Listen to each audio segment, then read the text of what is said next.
We are back with another episode live in the Club Mac Stories Plus Discord of App Stories. And this episode is all about the Apple event. And it's sponsored by Pillow, Revenue Cat, and HPE Tech Talk. Federico Vitici and Alex Gio are both with me. Hey, guys, how you doing? Hello. How are you? Hey, John. I'm doing really well. Hey, why don't we just dive right into things? Because we've got a lot of people listening, and we're going to take some questions later on. But why don't we start out with the things that were announced right at the top of the event, because we got a little bit of a surprise before we got into the whole MacBook Pro thing, which everybody kind of expected. We got some news about Apple Music, HomePods, and stuff like that. So why don't we start with, I guess, the really strange new plan that you can get for Apple Music. What's that all about, So Alex? we're not going to address the elephant in the room. We're not going to talk What's about... the elephant? We're not going to talk about the music video made from sound effects on a Mac. Oh, that was good. I liked it. Ooh. Not very substantive stuff, but yeah, I'm into it. I liked it. Yeah, I'm really hoping. So if anyone, for whatever reason, hasn't watched the event, it opened with this 1 minute clip of a person making, was it GarageBand or Logic? I think it was Logic, right? Making a song out of the hundreds of sound effects and startup sounds from the Mac, from iPhone, from the clicking sound of AirPods and MagSafe. And I really hope that Apple releases that official song somewhere on Apple Music, because I kind of want to use it as my ringtone. Or I'm just going to turn the YouTube video. I'm going to grab the audio, turn it into an audio file, and turn it into a ringtone myself, because I think you can still do that, right? I believe Yeah, so. you can. I already downloaded the audio myself. Nice. Okay. Well, then I think I'm gonna make either a ringtone or my alarm sound for when I wake up in the morning. That's gonna be that. Ah, good idea. Yeah. Anyway, so the first announcement. So first of all, I believe inaugural moment for Zane Lowe on an Apple keynote. Yeah, for sure. I believe. First time we see Zane Lowe announce something software related and Apple Music related, obviously on an Apple keynote, right? Yep, I'm pretty sure, and that was fun to see. I've really liked Zane Lowe. I've been listening to his Apple radio show on and off for a long time, and he's been at Apple for years now. So it was really fun to see him kind of getting a new role and stepping up and getting to announce some software stuff. I like to see him more involved. Right. And so the announcement that we got, so this is an interesting one, and I'm really not sure what to make of it. Alex, you've been doing some digging, but we don't have all the details yet. I believe we don't have screenshots either. So Apple Music Voice Plan. So this is a new tier of Apple Music that starts at $4.99 a month. And so my understanding is it lets you use Apple Music only through Siri. Is that correct?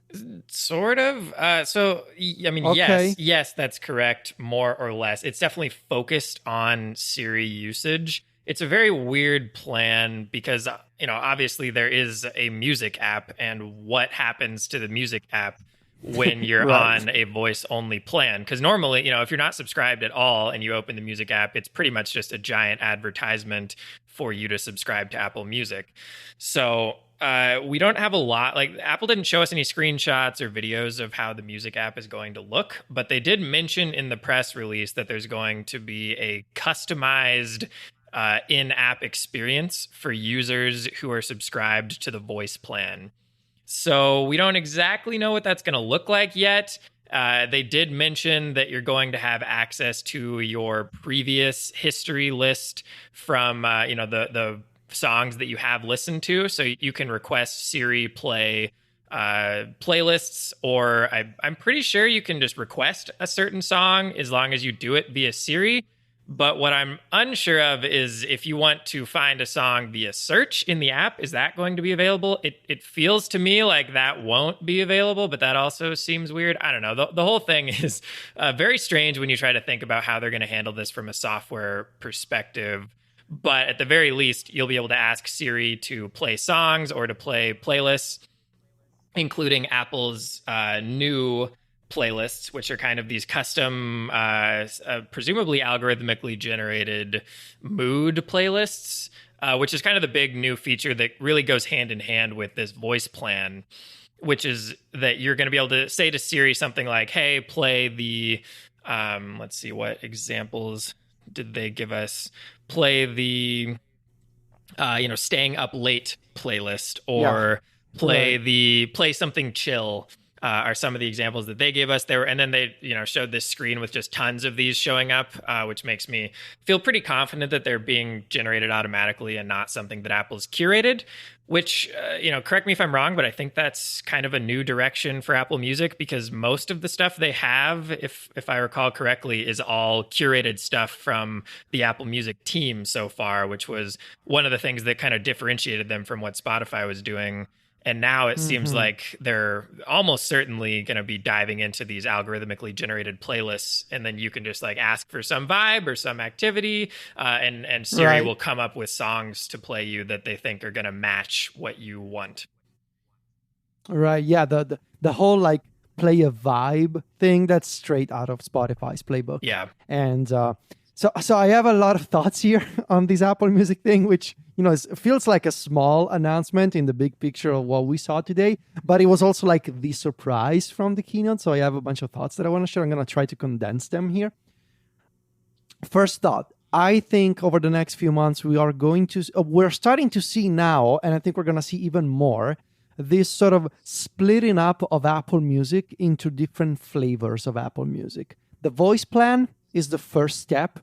Remember that Apple already announced they're going to make a special version of Apple Music for classical music after the acquisition of Prime Phonic a couple of months ago.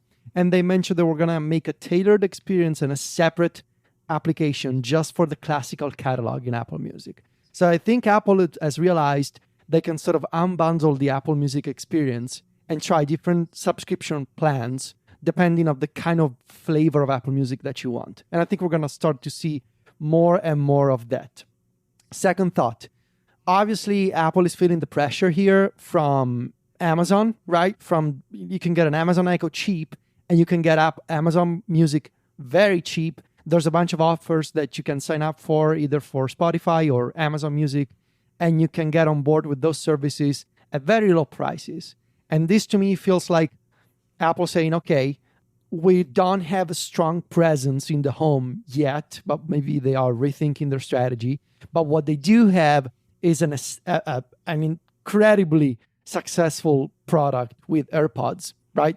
With the entire AirPods, well, maybe not the AirPods Max, but the regular AirPods. And they must have the numbers of people listening to Apple Music via Siri. I don't think Apple just woke up one day and was like, yeah, you know what, let's just randomly try an Apple Music voice plan. They must have the data that backs up the idea of doing a cheaper voice-only or voice primary, I guess, version of Apple Music. And that could potentially be interesting in terms of Apple competing with Amazon for this kind of voice-first service when it comes to music playback. I know that, for example, a bunch of friends of mine and family members as well are using Amazon Music just because they got an Amazon Echo for like Thanksgiving or Christmas, like for Black Friday last year. They got an Amazon Echo and they ended up using Amazon Music just because the Amazon Echo makes it easy to sign up for Amazon Music. And lastly, what was I going to say? What was my third point? See, that's the problem with having... I've got a third. That's the problem with having too many thoughts. I have a third point for you, Federico. Go ahead. I will add to your thoughts with what would you think about absolutely, completely unbundling the music store from streaming so that we return to an iTunes store with an version of iTunes that's designed specifically for people who want to own their music. Because I've always felt like the music app is... one of its biggest problems is it's trying to serve too many different kinds of customers. And it really kind of hides away the stuff for the people who want to own their music, which I think is a shame. And so it ends up being a bad experience for them. And then it just makes it more confusing for people who want to stream. So I mean, I'd love to see it completely unbundled and then just bring back the iTunes name and make iTunes a player for owned music that you buy in their store. I mean, I don't disagree. but I feel like we continue to be in a very low minority. Maybe, I mean, I would love it. Like personally, I am a person who has still like a an offline music library, so I think they should do it. I'm skeptical they're gonna do it, but I think at this point, why not? Oh, I agree. Right. No, I agree. I think it's a real long shot, but I think it would solve an awful lot of software problems that they have, both on iOS and on the Mac. Also, if they're already like coming up with this new idea where they're completely changing the interface of the music app, presumably based on what plan you're subscribed to, that feels like it could open up some more things too. Because I agree with John that the music app is so stuffed with so many different ideas right now. But most of the time you're kind of picking a lane and sticking with it. So now, if you're on the voice plan, then it's going to be customized to the voice lane. And, I could see maybe if people just want to not subscribe and just want to stick to buying stuff, maybe it could lay out the app in a way that it does not make pretty much the entire app useless except to advertise to you. But, I still question whether the giant full app ad is more worthwhile to them to upsell people than people would give them money by buying individual stuff. My third thought, by the way, was when it comes to how is this actually going to work inside the music app, I'm really curious to see, like you mentioned, search could potentially work. You mentioned how you could potentially see a list of your your recently played music that should be available in the music app. It doesn't surprise me when you could, like, now that we have this confirmation of the fact that Apple is doing a voice-only Apple Music plan, thinking back to the changes in music playback that we've seen with Siri, now it doesn't surprise me, for example, that Apple rolled out the ability for Siri to suggest multiple versions of the same song. Like, I believe that was an iOS 14 feature, or maybe 14.5. And at the time you wondered, why is Apple doing this? Like, why would you want to get suggestions in Siri? And this happens, like, for example, if you request to play Wonderwall by Oasis, it suggests multiple versions. You say, hey, assistant, play Wonderwall by Oasis. And it usually you see like a little recommendation box in the Siri UI that says something like, also like check this out or something like that gives you additional versions. And at the time I thought, that's pretty cool. But now I guess if you have a voice-only version of Apple Music, that becomes that much more useful because, if this is going to be like a voice-only affair, it makes a lot more sense to have a bunch of suggestions in the Siri UI. And lastly, I would like to see what happens to shortcuts integration, what happens to Apple TV, for example. Like, I assume that you will be able to use Apple Music voice plan on an Apple TV via the Siri remote.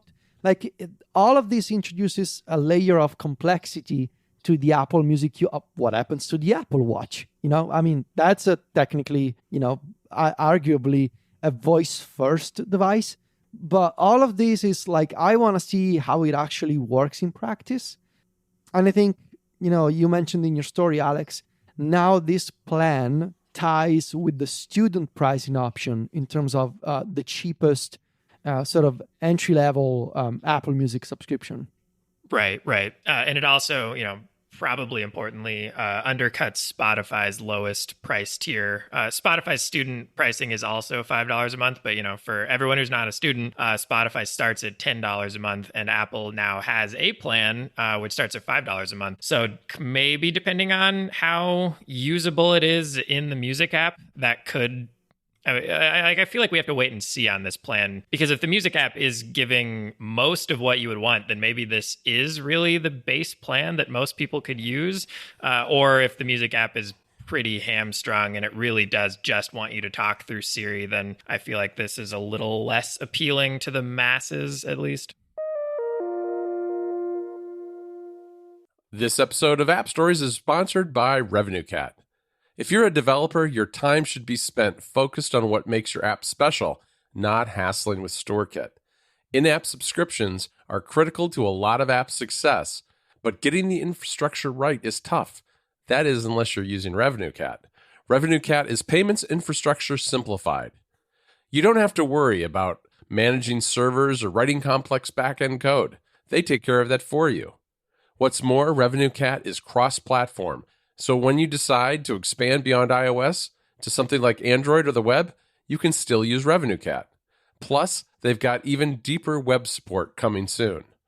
Revenue Cat lets you sync status across all of your customers' devices, and it has terrific out-of-the-box analytics to track revenue, customer retention, and churn, so you're always on top of your business and how it's performing.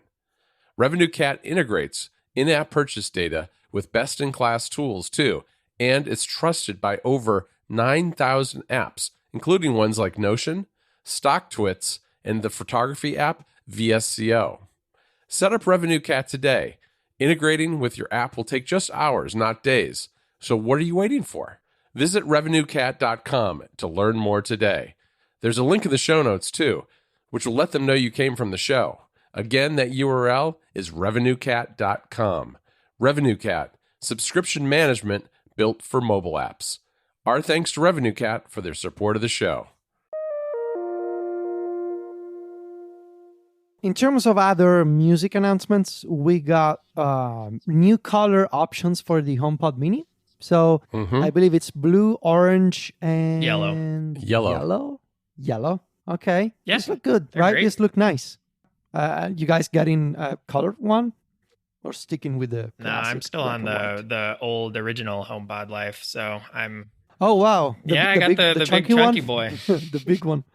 And I don't quite Nice. know where to go from that because I feel like I like the sound coming out of that one. I don't want to like switch down to the smaller one really, but I don't know. I'm also in like a very small apartment right now, so I don't really need more than one, but we'll see when I eventually move out of here what I want to do. I'm still kind of holding out hope that the big HomePod makes, a new appearance someday.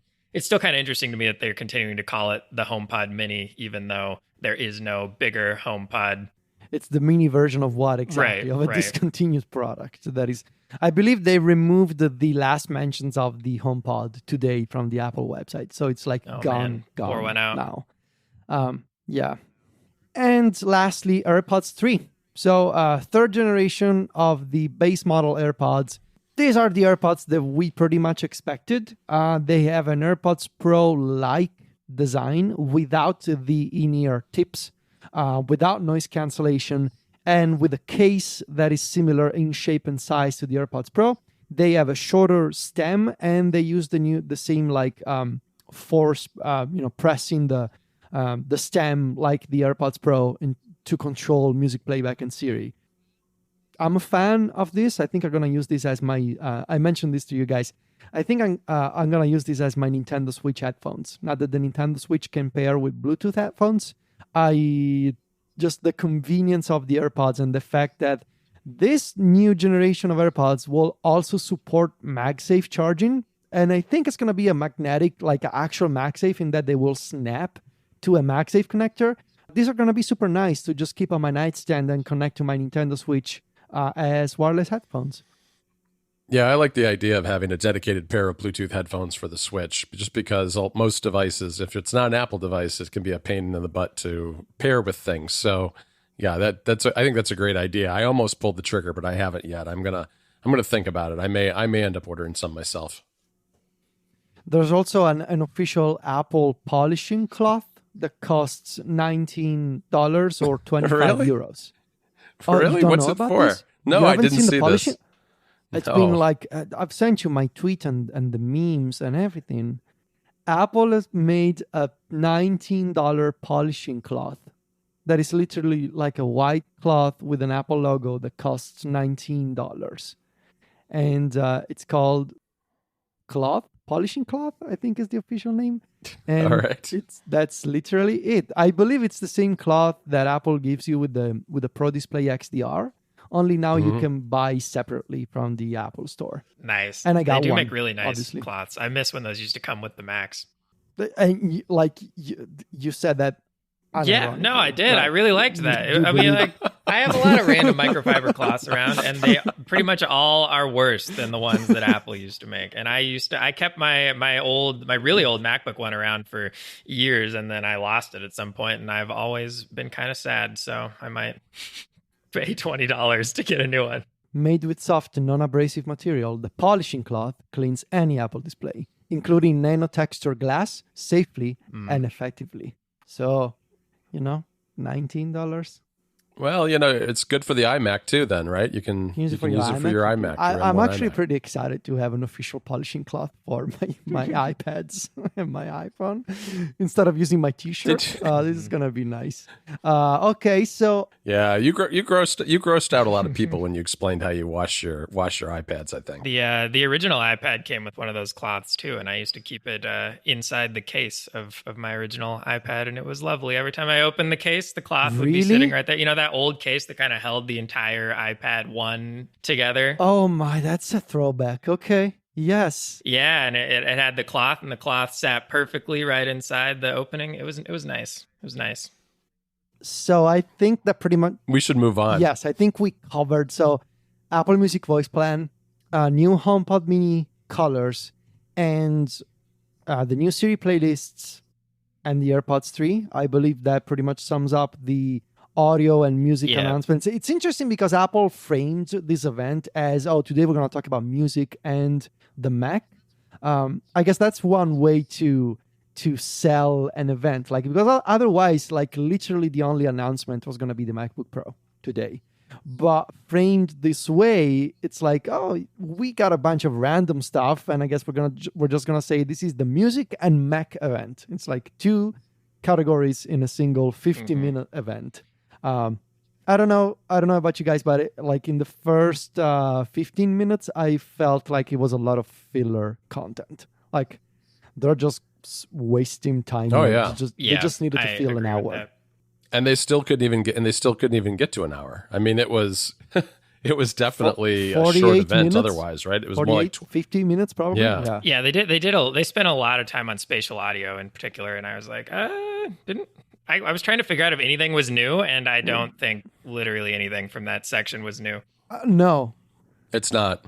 No, I don't think so. It was a recap of stuff that was rolled out in June. The last thing that might be new from all of that is that you can actually ask the HomePod now to start your Apple Music Voice Plan subscription, and it'll start you with a free trial, which, correct me if I'm wrong, but I think this is the first time you've ever been able to start some sort of subscription via Siri. I don't know exactly how that is going to work, but it seems like they're kind of really pushing the HomePod as a bit of a standalone product here. So I don't know if they're going to keep going down that path more in the future or what. This episode of App Stories is brought to you by Pillow. More and more studies show that getting a good night's sleep can improve your health and well-being in more ways than you could ever imagine. Pillow is a simple app that helps you be more aware of your sleep patterns and make informed decisions to help improve your sleep quality. All you have to do is wear your Apple Watch to bed. Pillow will track and analyze your sleep automatically and give you a full report in the morning. If you want to use Pillow with just an iPhone or an iPad, you can do that too with the touch of a button. But if you have an Apple Watch, you could also get important information about your heart rate trends, variability, heart rate dips, and blood oxygen levels for each sleep session. You can even record sounds like sleep talking, sleep apnea, snoring, and other noises during the night that might disrupt your sleep. If your Apple Watch is a Series 6 or newer, Pillow will also display information about the intensity of the sounds during the night, giving you a rating of that exposure. Pillow also comes with a dedicated section where you can discover trends, get personalized insights, sleep tips, and easily compare your sleep to metrics like your weight, steps, caffeine consumption, and other health metrics. If you want to wind down and relax before going to bed, or even listen to something throughout the night, Pillow comes with an expanding collection of sleep aid sounds, guided meditation, bedtime stories, and music produced specifically for a good night's sleep. Naps boost your focus, creativity, and overall well-being. So if you have the ability to take a nap, use Pillow's Power Nap mode. Pillow can wake you up with your iPhone, Apple Watch, or iPad at the lightest possible sleep stage, using its smart alarm feature. And starting with watchOS 6, Pillow's battery consumption is minimal too. Last but not least, Pillow is also very privacy-minded. All of your sleep and audio data is encrypted and stored on your device and in your iCloud storage account using end-to-end encryption. You don't have to register or create an account to use the app. You can use it anonymously, and it doesn't collect or send your personal data anywhere else. Pillow is free to download from the App Store and comes with a set of great features that you can use for free every single day. If you want to try Pillow's premium features, there's also an option to start a 7-day free trial. Just visit pillow.app to get started. Again, that URL is pillow.app. Our thanks to Pillow for their support of the show. Now we get to the star of the show.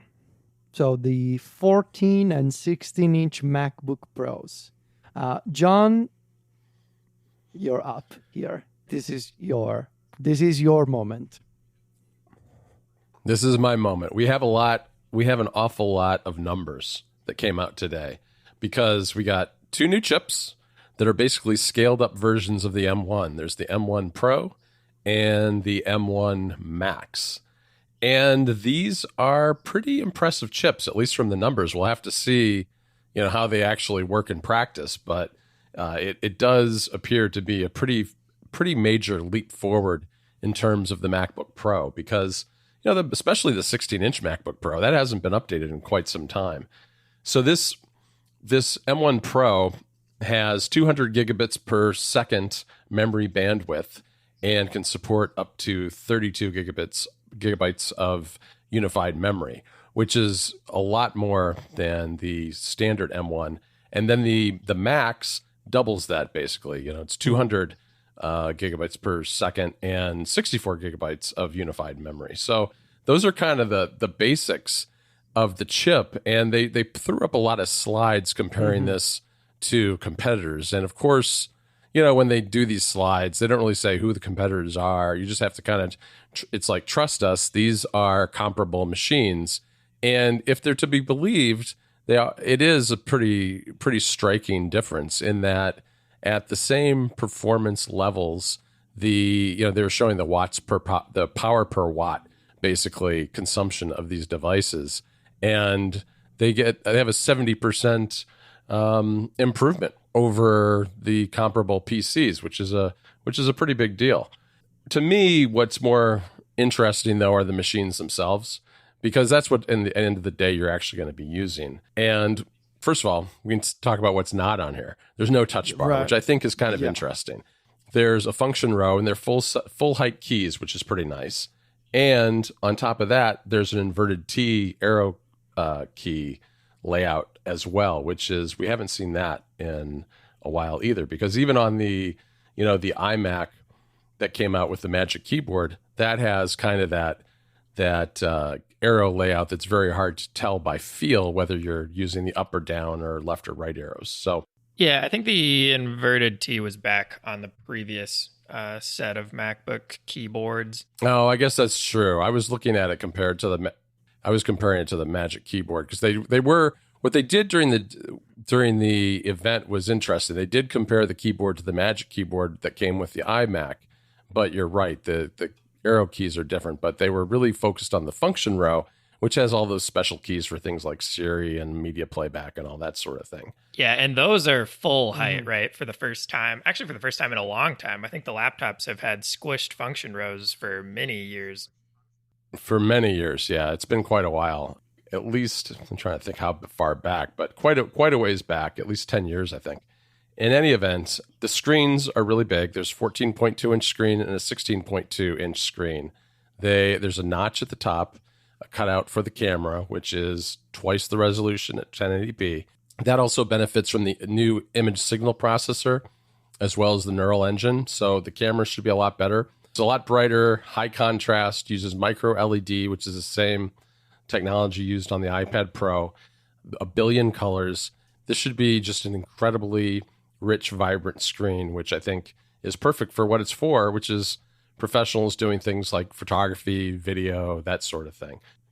The GPUs that drive that screen, there is a 32 core on the, let's see, which one is that on? That's on the Max. On the Pro, it's a 16 core GPU. So there's a lot going on here. There's more I/O. You've got an HDMI port that has 3 Thunderbolt 4 ports, a high-speed SD card reader, and it's nice. I mean, the 14-inch one starts at $2,000, and the 16-inch one starts at $2,500. and these look like they're going to be fantastic Pro Macs. I have not ordered one. I don't know if I will. Oh, I guess I should have mentioned MagSafe too. We got MagSafe. MagSafe 3. Yeah, it's back. Yeah. So I have a question for each of you. Actually, I have more, but first I have one that is very specific to each one of you, and I want to start with Alex. From a developer perspective, what do you think of these new MacBook Pros? I mean, these look incredible. They really kind of gave us everything that we wanted, I think. I mean, in particular, from a GPU point of view, they laid out a comparison against a high-tier PC laptop with a discrete GPU, which is usually the thing that people are always talking about, like, oh, well, Apple, just has their integrated GPUs and they should have a discrete GPU. And now they laid out this comparison, and Apple's integrated GPU is almost the same level of power as the, whatever this unnamed high-end PC laptop is, but it's like 70% less or more energy efficient or something along those lines. Is kind of a pretty ridiculous number. So we still have to kind of wait and see if that pans out as true, but assuming they're not cherry picking metrics. And interestingly, for the GPU one, I think they were comparing against what they were calling a high-end PC laptop, as opposed to a lot of their comparisons are against a, quote unquote comparable PC laptop, whatever those differences mean.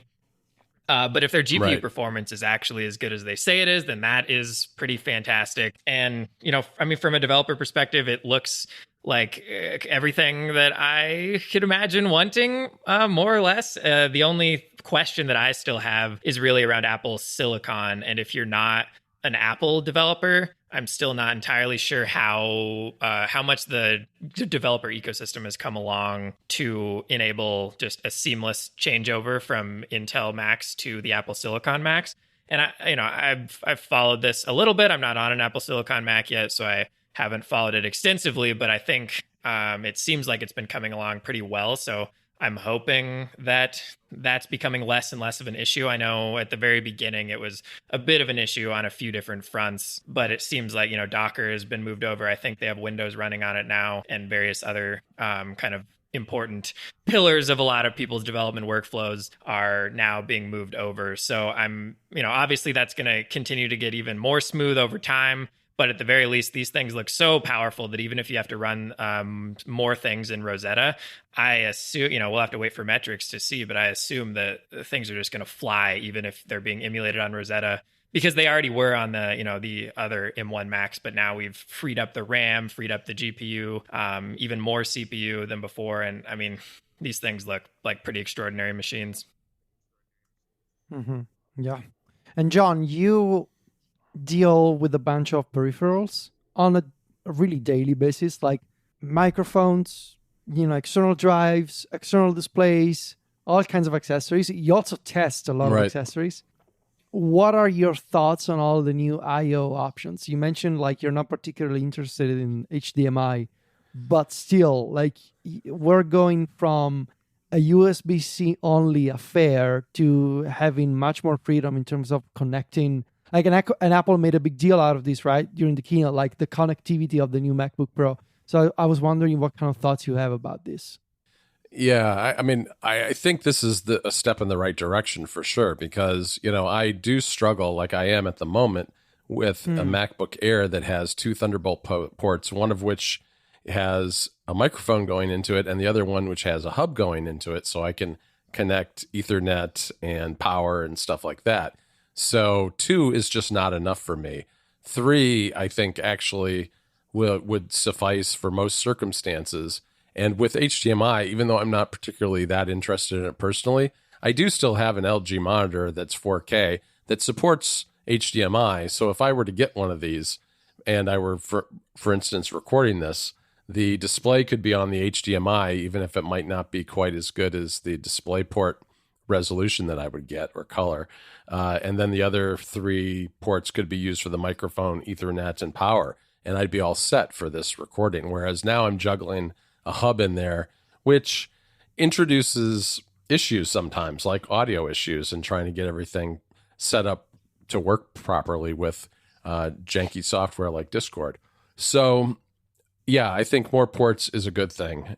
And I think what Alex is saying about the performance too. I think it's more than just the performance, it's the battery life here. I mean, I didn't mention the battery life, but this battery life on these is astounding. I think it was 17 hours of video playback on the 14-inch and 11 hours of web browsing, and then it's even more than that on the 16-inch. And you could do a transatlantic flight and work all the way across the ocean on your MacBook if you had enough room and be perfectly fine doing that, which to me, that's a pretty neat thing. And I think they said that's 7 hours more on the 14-inch and 10 hours more on the 16-inch than the comparable previous laptops. If that gives people a little more context, if they have one of the old laptops and are wondering, what's the comparison here? I mean, 7 hours more on the 13 inches, that's almost double. And the 16-inch, I think, is pretty similar. So, I mean, that is some unbelievable battery life improvements. Right, or all day in a coffee shop or whatever it happens to be. I mean, having that kind of battery life means not having to worry about finding a plug for a very long time, which makes life a little easier when you're moving around from location to location. Yeah, I mean, I think we are potentially looking to get 2 14-inch models here. So I think for sure Sylvia is going to upgrade to a 14-inch MacBook Pro. We're thinking she needs the 16 because she's doing the design work. She's used to, so we literally talked about this on the way back home. So she's used to working on a 13-inch, right? So she's going to upgrade to a bigger screen already with a 14-inch. Also, she carries the computer around a lot. True.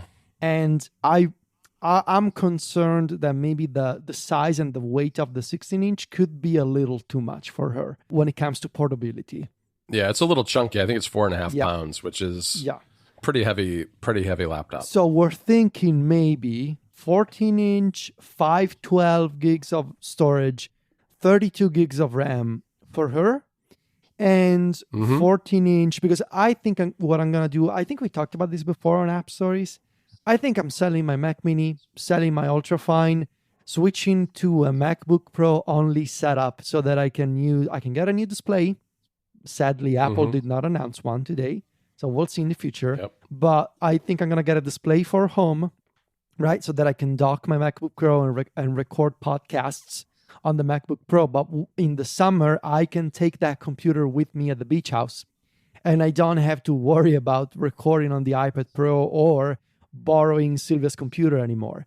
And so I think we're selling Sylvia's 2017 MacBook Pro, my 2018 Mac Mini, and I'm getting maybe like a lower spec version of the 14-inch with 16 gigs of RAM and 256 gigs of storage myself, because I don't need anything higher than that probably.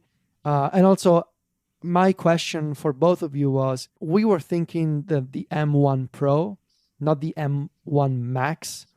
I think the M1 Pro is fine for us, but I kind of wanted to get you guys' opinions on, like, do we need the M1 Max if we don't plan on playing video games or doing things like 3D graphics on this thing? Yeah, I don't think you need it at all. I mean, Sylvia maybe arguably if she does some really high-end design work where she's doing really large images and things with tons of layers, but I don't think that's the kind of stuff she does normally, so she's probably fine too. Yep, I agree. I highly doubt you need it. It's already way better than the existing M1 Max are, and more or less it seems like the biggest complaints with the existing M1 Max have been around RAM constraints and other things, and less around the CPU and GPU performance for your standard like everyday workflow of someone who's not necessarily working on something that's really going to tax the CPU or GPU, like it sounds like you guys are probably doing. And, again, Sylvia does have the design work, but I feel like for most of, I don't know, I very much expect the Pro would handle that workload very well. I think the only thing that I've ever done that has gotten an M1 Mac hot, both the iMac or the MacBook Air, was to use ScreenFlow, which is notoriously resource heavy. Because I was doing those short screencasts for when we launched the club tiers, and it got the fans really blowing, even though those are relatively short, 2-3 minute videos. So it's that kind of work, I think, that especially if you're doing longer screencasts, you'd want a lot more RAM, and you might even want to bump up to the max. Maybe, I don't know if that app in particular takes advantage of it, but I think you and Sylvia would be totally fine with the Pro. Okay. Yeah, the only other thing I'd add is that the upgrade to the Max is only $200, which is honestly lower than I was expecting. Just based on how differentiated they seemed, like they're doubling so True. many things, and I was kind of looking at that, being like, "Oh man, we're looking at a $400 or $500 upgrade here, baseline," and it's actually only $200 upgrade, which seems really nice. There's another $200 more for the higher tier Max, but it seems like all that gets you is another doubling of the GPUs, and I think you would really know if you need that if you're doing some sort of very GPU heavy workload. Right. You need a little more storage, Federico. 256 is probably not enough. I agree. That's so low.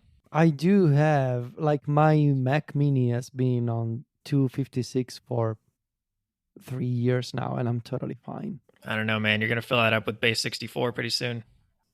Yeah, I don't Yeah, think or all so. the podcasts we got in the pipeline. I don't know. I mean, I guess maybe it works. I'm on this M1 iMac that I'm still testing. I've had that for quite a while, and it's 512, and I haven't filled it up because it's taking advantage of throwing things onto iCloud and stuff.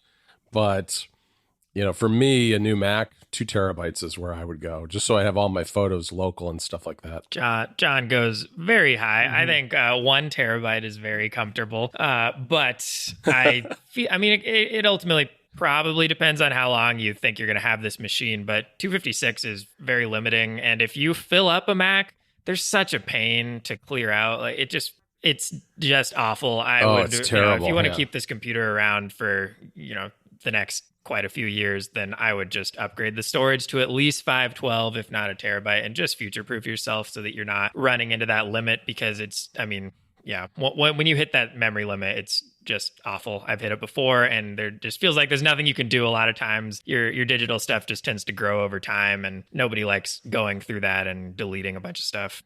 Okay. Trevor in the chat is saying that 512 is the lowest option on the 14 anyway, so I think you you may have had this decision made for you, Federico. Dodge that bullet, I guess. Okay. Well, then that's my strategy, I guess. Okay. Thank you, Trevor. Yeah, we need to play around with the pricing options on the Italian website and see what it's like. But yeah, I think there may be a future, like in the very near future, we may be looking at 2 14-inch MacBook Pro in our household, and goodbye to the Mac Mini.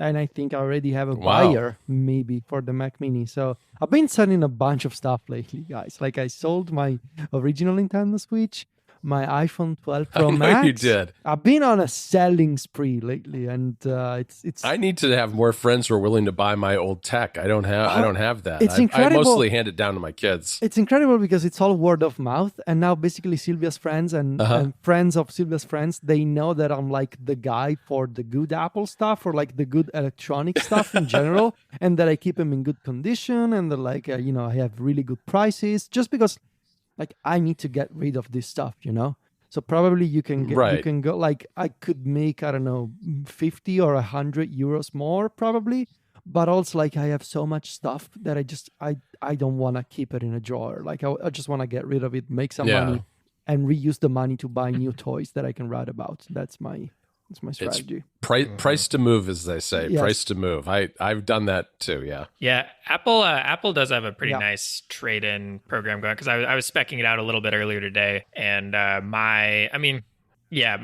that's a good point. I could trade in my Mac Mini, and they'll just take it off of the price that you pay them, which is super nice. And then I assume they'll send you a box, and you can put it in and send it back later after you've already received the new thing, but you get to pay the lower price up front, which is pretty nice. And they'll even factor it into the monthly plan if you do the Apple Card monthly subscription payments, or monthly installments with 0% APY or whatever it is. They will lower your monthly based on the trade-in value that they give you. And the trade-in values looked pretty nice. I spec'd out my MacBook Pro that I have right now, which is about a year and a half old. I'm very iffy on whether I'm upgrading at all, but I wanted to look at it, and I have a fairly high-end 13-inch MacBook Pro, and they were offering me over $1,000 for it, and I bought it for I think $2,500. which I looked around at the market prices, and it's not bad. I could probably make, 500 to 700 more if I went through the process of selling it myself, but that's a lot of work, and it might be nice to just not have to worry about that if cost isn't your main concern. Right. Makes sense. The dates are starting to slip on these already too. The delivery dates, because I was looking right before we started, and there are some models that are slipping into November.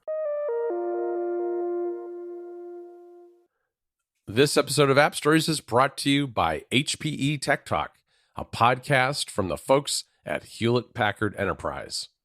Podcasts are a great way to learn, and it's always cool to discover a new one that you can learn something from. And if you're a developer dealing with cloud infrastructure, you should check out HPE Tech Talk. The show covers all sorts of topics in short, easy-to-digest episodes that won't waste your time. Topics cover everything from cybersecurity to the future of data in cloud-native and hybrid models. There's even how-tos on things like edge-to-cloud architectures. There's a lot of food for thought here. I listened to the edge-to-cloud episode, which is a topic that's relevant to how we deliver content worldwide at Mac Stories. It was a great episode because it broke down complex topics in a way that was easy for me to understand. And if you want to check it out, you can expect a wide range of episodes. Things like why the future of data is cloud native and hybrid, how to tackle issues when it comes to high-performance computing. There's also an episode where HPE's host, Robert Christensen, is in the hot seat as a guest, joining Amaze Media Labs co-founder Robert Tuchman on Entrepreneur Magazine's How Success Happens podcast. And the show takes you straight to the source, interviewing some seriously impressive tech leaders. Previous guests have included people like Matt McCaw, Global Field CTO at Esmeralda Software HPE, Dr. Michael Roberts from ISS U.S. National Lab, and Erica Veras-Doggett, research scientist at Studio Lab. Listen to brand new episodes of HPE's Tech Talk on Apple Podcasts, Spotify, even Stitcher, or wherever else you get your podcasts. Search for Tech Talk now, or click the link in the show notes. Our thanks to HPE Tech Talk for their support of the show. Wow. Okay. Better, do my research quickly here. Before we wrap up the show, I have a couple of questions that I saved from our dear Club Mac Stories Plus Discord members, who have been able to follow and listen live to this special recording of App Stories. Anne Lean asked, and again, I'm sorry if I'm mispronouncing your name, is the MacBook Pro notch bigger than the iPhone one? I honestly have no idea. I'm going to guess yes, that it's wider, but probably not taller, would be my guess. Yeah, I'm going to guess probably the same. So what they did say during the event is that the bezels are now 3.5 millimeters. So that's a pretty thin bezel, and then it sticks down quite a ways. So I don't know, maybe you're looking at a centimeter into the screen or something like that. I don't know. It's very hard to judge just from pictures. So they did not have anywhere that I've seen that actually measures what the size of that notch is. And then I also saved a question by Eric. What do you all think about the lack of center stage in the new webcam of the MacBook Pro? So this was rumored, last week. If Apple is indeed upgrading the MacBook Pro camera, surely they're going to integrate with center stage. And I mean, center stage we first saw in the iPad Pro, and then it trickled down to the iPad mini. And so it only made sense, if Apple is doing brand new. And the base model and iPad. The base model iPad even. Surely they're going to bring this to the MacBook Pro, right? Well, doesn't look like it, because I believe, and the reason is the MacBook Pro does not have an ultra-wide webcam. The iPads that support center stage, they have an ultra-wide front-facing camera. And Apple here just said this is a 1080p webcam. So this is a 1080p eyesight camera. It's not an ultra-wide camera. And that does not support center stage, which arguably would have been nice. I think, especially like because I could see these machines being used just like iPads, like you put it on a desk or on a table and you just want to walk around the room and have a FaceTime call and have the camera follow you around. But that's not going to be possible with these machines because it's not an ultra wide camera. It's just a 1080p, better image quality, but it's not ultra wide. I think it's probably more useful on the iPad only because the iPad gets propped up in more different contexts than a Mac does, in that, especially when you're talking about something like a desktop Mac, like an iMac, it's probably sitting on a table or a desk with a chair in front of it, and the person speaking on a FaceTime call is going to be relatively stationary. But I do agree with you, especially with the laptops. Why not? I mean, it feels like a pretty natural thing, and a laptop is really, especially if it's, you're talking about like an iPad and a Magic Keyboard, there's really no difference there in terms of where you can prop it up on a coffee table or on a kitchen counter or whatever it happens to be and talk to someone on FaceTime. So it is disappointing that it's not on the laptops. I don't feel like it's as necessary on a desktop, but especially on a Pro model, why not? Do we know if this is the same camera that they put on the new iMac? I don't know. It kind of feels like maybe they had the camera line going for all these new hardware Macs, and then just Center Stage didn't make the cut or something. But I don't know. We said all that about the iMac too earlier this year, and now they've had 6 more months. But again, everyone says their hardware pipeline is years long, so maybe they just couldn't get them into this. Yeah. But it definitely seems like a weird miss to me. I think, this seems like really cool technology, and it feels like Apple should be spreading it as far through their ecosystem as they can, and they just keep on not managing to get it into the Macs. Yeah, I just looked, and it is a 1080p on the iMac, so it is the same camera basically. And maybe it all comes down to the fact that these MacBook Pros were rumored that they were going to come out middle of the year and got delayed, and it may just be that really that the iMac and the MacBook Pros should have been on closer to a similar schedule, and that would have felt like it made more sense that they had the same camera. But now that we've seen Center Stage on the iPads, it feels kind of out of place. But who knows? Can I give you guys some fascinating details that I collected from Twitter before we wrap up this show? Please do. All right.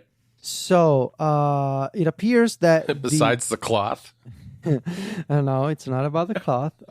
So it appears that the 14-inch, this is according to Panzerino, the 14-inch MacBook Pro can fast charge via Thunderbolt, but the 16-inch model can only fast charge via MagSafe.